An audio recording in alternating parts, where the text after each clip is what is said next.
హైదరాబాద్లోని అంబర్పేట్లో హృదయ విదారకమైన ఘటన చోటు చేసుకుంది. ఓ 4 ఏళ్ల చిన్నారిని వీధి కుక్కలు వెంటపడి కరిచి చంపాయి. శునకాల దాడి నుంచి ఆ బాలుడు తప్పించుకునేందుకు చేసిన ప్రయత్నాలన్నీ విఫలం కావడంతో చివరకు ప్రాణాలు వదిలాడు. అభం శుభం తెలియని 4 ఏళ్ల చిన్నారి మృతితో స్థానికంగా విషాద ఛాయలు నెలకొన్నాయి. నిజామాబాద్ జిల్లా ఇందల్వాయి మండల కేంద్రానికి చెందిన గంగాధర్ 4 ఏళ్ల క్రితం హైదరాబాద్కు ఉపాధి నిమిత్తం వలస వచ్చాడు. అంబర్పేట్లో చే నెంబర్ చౌరస్తాలోని ఓ కార్ సర్వీస్ సెంటర్లో వాచ్మెన్ గా పనిచేస్తున్నారు. ఇతనికి భార్య, 8 ఏళ్ల కుమార్తె, 4 ఏళ్ల కుమారుడు ప్రదీప్ ఉన్నారు. వీరంతా బాగ్ అంబర్పేట్లోని ఎరుకల బస్తీలో నివాసముంటున్నారు. అయితే ఆదివారం సెలవు కావడంతో పిల్లలిద్దరిని వెంట పెట్టుకుని తాను పనిచేస్తున్న సర్వీస్ సెంటర్ కు గంగాధర్ తీసుకెళ్లారు. కుమార్తెను పార్కింగ్ ఏరియాలో ఉంచి కుమారుడిని మాత్రం లోపలికి తీసుకెళ్లాడు.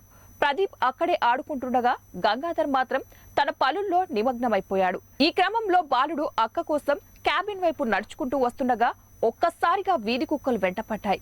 దీంతో భయపడిన బాలుడు వాటి నుంచి తప్పించుకునేందుకు ప్రయత్నించి అటూ ఇటూ పరిగెత్తాడు.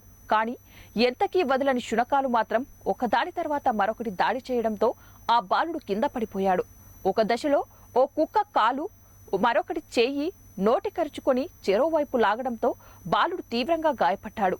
తమ్ముడు ఆర్తనాదాలు విన్న అక్క తండ్రికి విషయం చెప్పడంతో అతను పరిగెత్తుకుంటూ వచ్చి కుక్కల దాడిలో తీవ్రంగా గాయపడిన కుమారుడిని సమీపంలోని ఆసుపత్రికి తరలించాడు. అయితే ప్రదీప్ అప్పటికే మరణించినట్లు వైద్యులు చెప్పడంతో ఆ తల్లిదండ్రులు గుండెలు పగిలేలా రోధించారు. దీనిపై స్థానిక పోలీసులు కేసు నమోదు చేసి విచారణ జరుపుతున్నారు. 7 ఇయర్స్ నుంచి ఉంటుంది. ఇక్కడనే ఉంటుంది. ఫస్ట్ ఇక్కడ కింద ఉండే, తర్వాత పైకి వెళ్ళిపోయింది. రీసెంట్గా మధ్యాహ్నం 3 గంటలకు ఎప్పుడు తీసుకుపోయిందట. అది ఎవరికి తెలియదు. ఏడ్చుకుంటే అక్క వచ్చి మేము అన్నం తింటుంటే అక్క వచ్చి మాకు చెప్పి ఇట్లా చచ్చిపోయినట్టు ప్రదీప్ అని మేము నమ్మలేము.